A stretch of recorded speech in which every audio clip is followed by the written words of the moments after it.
All right, people, welcome back again. Welcome to the channel. Hope you're having a great day. Hope you're, smiling. Smile. Yeah, just smile. And you're going through something, just smile. Yeah, you get me. If you're here, that means you're here for something. Just like, comment, subscribe, please. I beg. Thank you. um, Chelsea's transfers. Chelsea's transfer business. I'm just here to talk about the transfer business we've done. I'm going to do a video on who, like, the players, how important I think they are, how important I think they're gonna be. Uh, I'm gonna give them grades, like an A grade signing, which is obviously Al Pedro, and it will go all the way down to an F or an E. I'll say an F. An F would be, in terms of signings, I don't think there's really an F in the team. Alejandro Garnacho, I'm sorry, that's a joke. But in terms of outgoings, an F would be not selling Raheem Sterling. You get what I'm trying to say? That would be an F. But yeah, I'll do that in a separate video. That video will be on my device, my PC, and I'll get all that sorted. But for now, talking about the window, first thing to say, what did we need coming to this window? Yeah, coming into this window, this specific transfer window, which started before the Club World Cup, we got Yao Pedro, Liam Delap. We solved that striker situation, so we didn't, and we signed Jamie Gittins as well. So we didn't really need to address that much anymore because we knew Esteval was coming in, and we already had Pedro Neto, so we didn't really need to address that. So the front line, that has been addressed. The midfield, Dario Sugo and Andre Santos coming back from loan, that was also addressed. But all these signings, not all these signings, Andre Santos and Dario Sugo technically weren't in this window because they were signed, in the middle or nearing the end of last season. Technically not in this. Well, I guess you can't classify it because it wasn't in January, but it was in the middle of the season. But it was supposed to join. Yeah, we'll classify as this season. And I'm doing the rankings, classify as this season. Esteval was obviously signed a year ago, but he was going to join, or almost 2 years ago. But was always going to join this season. Who else? And that was honestly, we needed a backup for Kukurea. We needed the two strikers that we got. We got Yorel Hato. We had Reece James, and Gusto at right back. That was never going to be a problem. Centre back was an issue that wasn't a big problem because we did have the fourth best defense in the league, but it was one that could have been looked at and improved upon.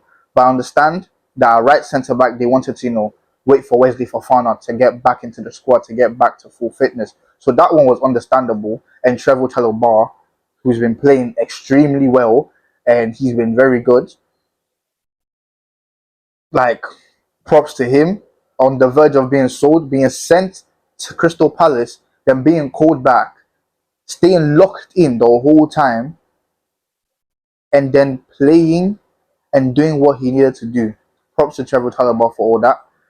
And then we didn't really need to address the left centre back situation because we had Levi Cole and Badiashile, and technically we did. Badiashile didn't really want him in the club. I wanted him gone. Levi Cole was technically our only left centre back. Yeah, was our only LCB. We needed to actually get someone there to provide competition, as well as be there if Levi Cole was not playing well. To show him that yes, your position is not guaranteed. Nobody's position should be guaranteed in this team. Let's call a spade a spade. And I'm talking even Caicedo. But Caicedo's team position is always going to be guaranteed because of how good he is. Yeah, and because of he's always dropping 7.5s out of 10s every game at a minimum. Yeah, like the past 30 games, he hasn't dropped below a 7, which is ridiculous. So Caicedo is a freak, you get me? But even Palmer's position should not be guaranteed because he's been stinking it up. That's why I wanted Xavi Simons. Yeah, that's why we needed Xavi Simons. And if we weren't gonna get Xavi Simons, I thought, okay. Obviously, I was very angry. I said a lot. I made a video. I said a lot. Okay. If you haven't seen that video, it's on the channel. Go check it out. I said a lot. I was very angry. I may have even cost. Hopefully, I didn't. But we needed to adjust that position. Like this window from the start was building up to be something incredible. Yeah. Because when you go through the team, okay, Sanchez is not the greatest, but he's tolerable. We almost signed Mike Mignon. Didn't know why we didn't even go back for him. Didn't know why we didn't even try for him. Yeah, I'm pretty sure he wanted to play in like the Club World Cup. If he played in the Club World Cup, became a world champion, and then he would have continued as a Chelsea player. We didn't adjust that anything there. So we still have Robert Sanchez and Philip Jorgensen. At right back, Malo Gusto and Reece James, that's fine. At right centre back, Trevor Chalobah and Tosin. Wesley Fofana when he's fully fit, who I believe is our best centre back at the club when he is fully fit. I need to adjust that when he is fully fit, I think he's our best centre back at the club. I don't know about you and your thoughts on that comment section. Left centre back, we literally basically only had Levi Colwill. That needed addressing. That really needed addressing, and it was never addressed. Yeah, it was never really addressed. And with the way we play, we kind of play like a left centre back, a right centre back, and a centre back. So technically, we also do need a centre back as well, which we don't have. The only person that can really play there is Tosin. That can play there to a decent level is Tosin.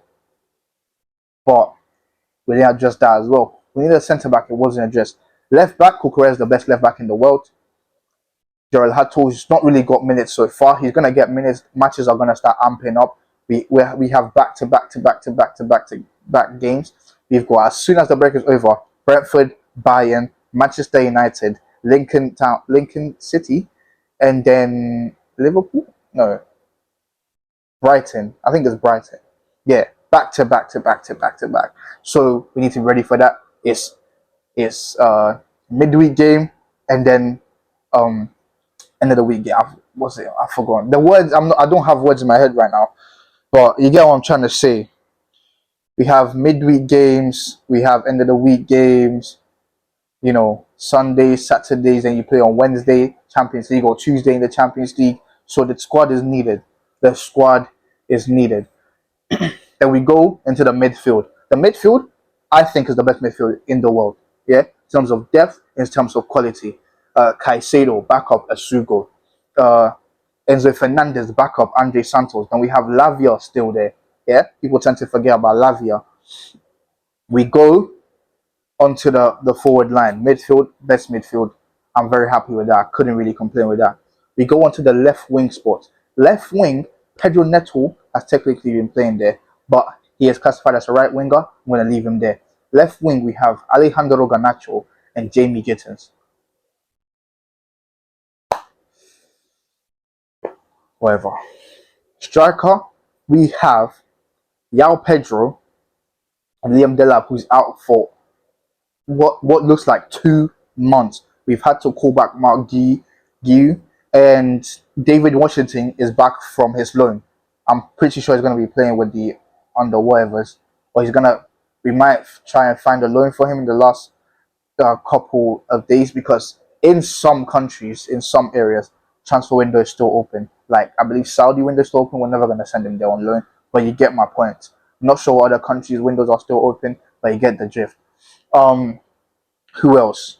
And then you go to right wing, you have Esteban Pedro Neto. I'm completely happy with that side. Pedro Neto, he can play left wing, technically left winger. I'm completely happy with Esteban. He is a baller. Yeah, he is very good. I need him to just get a couple goals, get a feel for the goals. As soon as he scores that first goal, he's gonna get a feel for the goals, and he's gonna start scoring more and assisting more. He's already got his first assist. Into the Camero, the only one there, technically, is Palmer, and he's out. He should be back for the Brentford game, hopefully. If he's not back for the Brentford game, he'll probably be back for the Bayern game and the United game. But apart from that, there's no one really behind him. There's no one really behind him. That could have been a chance to call back someone like Kendry Pires, since they're calling back Mark Guiu from loan. Yeah, that could have been a chance to call back someone like Kendry Pires. Esteval can play there. It's not the best position. Yao Pedro has been the one playing there. So what it's looking like to me is Mark Guiu, as mad as this may sound, is our starting striker. Mark Guiu, as mad as this may sound, is our starting striker. Let me tell you why. Because if Palmer's not back for that Brentford game, Mark Guiu is gonna play striker because Yao Pedro is gonna have to play cam. We saw how good he was playing that cam role, and he's gonna have to do it again. So Mark Guiu is gonna be the starting striker if Palmer's not back for Brentford, and we're just gonna have to accept that because Yao Pedro is not gonna play striker if Liam Delap's not there. Maresca's trying something new with the kind of two strikers, but Yao Pedro is kind of like playing in behind the striker, you know. And it is good. I like it. I like the way it plays. I like the way it looks on paper. I like the way it plays. You get me? Maresca, tactical. I'm telling you, this season, no matter where we finish, not no matter where we finish, I'm still aiming for top four. Let's have that straight. We have to get top four at minimum. That's not a prize. That's a must. Top four is not. It's not the aim. It's a must. You must have that. But wherever we finish in that top four, I'm not blaming Maresca for this because the resources that they've given him is the same as last season with a pinch of salt, a bit of paprika, some thyme. You get me? That's all it is. Popped in an air fryer. That's all it is. An air fryer is even too fancy. Boiled in the sun, fried in the sun. That's all it really is. It's just a pinch of salt, a bit of paprika. No extra spices, no Maggi, no nothing. Just salt and pepper. That's what this window is added to this team. We needed proper spices. We needed proper spices added to this team. Because I was really hoping we could go for a title charge. Obviously, we're currently second in the league. And we can go for a title charge. But I hope you're understanding that if we had got those signings secured, the Xavi Simons, the Bastonis that we were linked to, but we were never gonna get, a centre back, Piero Hincapié, who had a release clause, we could have got him. These little signings that can propel a team to going further. We didn't need to spend 40 million on Garnacho and 50 on Jamie Gittins. If he had put that money towards Xavi Simons instead, Pedro Neto is basically our starting left winger as he is. He's not got injured, he's not had a serious injury since he got here, which I'm quite impressed with because his injury proneness at Wolves was horrible. He was getting injured every other week, and I'm so happy that he's fit. I'm so happy that he's proper fit. Maresca is doing wonders for this team with the way he's managing minutes. Maresca is doing so well, but we could have, this window is looking like an average window. It's looking like a 5 for me. That's what I'm going to rate it, a 5 out of 10. This window, with a couple more signings, a centre back, the cam, Xavi Simons, or if not Xavi, we could have got Fermin Lopez. Fermin Lopez earlier this window had said he wasn't gonna leave Barca. He doesn't want to leave Barca. So why do we think all of a sudden it's gonna change? Barca were asking for 78 million, guys. 78 million. Apart from that, we've got Facundo Benanote, who is technically an unknown. I've seen some highlights of him. There's quality there. He could prove me wrong. He could be another like Palmer. I'm not sure if there's an option to buy in that contract. I don't think there's an option to buy, which is dumb business from Chelsea, because if he does well, if he goes on and does well for us, they're gonna demand the stupid price. We should have put an option to buy, or an option that can turn into an obligation. We should have negotiated, like just put an option to buy of 60 M's. Brighton would have accepted that. If he doesn't perform, we don't sign him, you send him back. If he performs to an incredible level, then 60 M is looking like a decent, or 40 or 30 plus 20 add-ons. I don't know how you're going to do that, but you can make it work. 30 plus add-ons. Is that too crazy to ask? But wait, I'm gonna shed some light on why I think they didn't address all the positions that we need, because I think it's a way to allow the younger players, you know, to integrate into the team because we have Kenji Pyers on loan. After his loan at Strasbourg, he's going to join back with the team. They're giving him, an avenue into the team as the backup cam to Palmer. And I understand that. Giovanni Quenda will be joining next season. And Selmino, who we've just sent on loan. We have Pap Sarr. I believe his name Pap Sarr. We have Sarr that we sent on loan to Strasbourg as well. He'll be joining back. I'm forgetting someone. Mike Penders, who I think they really believe can be the starting goalkeeper for us in 1-2 years. And to be fair, Mike Penders is quite the tidy player. He's decent with his feet. He's 6'7" or 6'6". He's a massive. So if he grows into his body a bit, because I think he's a bit, small. I think if he grows into his body a bit, and as he'll work on his game with his feet, I think he can take over. Not Petrovic, sorry, Sanchez's role quite easily in 1-2 years. If he performs to an extreme level for Strasbourg, why not? But we saw, Petrovic. I mean, to be fair, since the Liverpool game where Petrovic looked like rubbish, yeah, he made Chelsea fans look stupid for hyping him up. He's been quite solid. I've not really heard any complaints from Bournemouth fans or anybody really. They've not really been talking about him unless he's not the one playing in goal. I'm pretty sure he's the one playing in goal.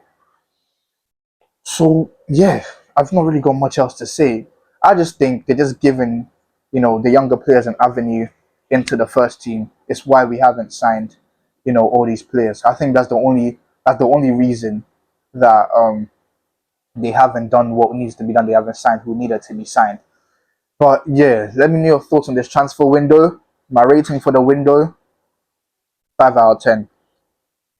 Okay, I'll call it a 6 because we addressed the left wing position. We addressed our striker problems. Our midfield was always solid.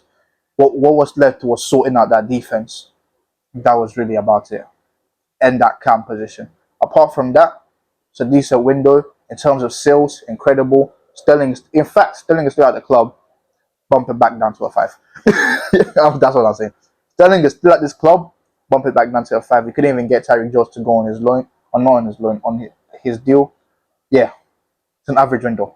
It's an average window. The window was looking like it could have hit 8, maybe a 9, 7, but it's looking like a 5.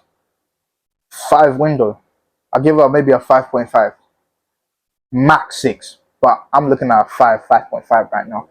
But yeah, let me know your thoughts. A bit of a longer video on this one. I will do other videos on the transfer window. I will rate all our signings. But yeah, let me know your thoughts on that transfer window. Let me know your thoughts on every signing. Is there anybody I'm missing out on? We signed a bunch of players. Let me know your thoughts in the comment section. Like, comment, subscribe. Thank you guys for watching. I'll see you on the next video. Stay funky, stay fresh. Peace.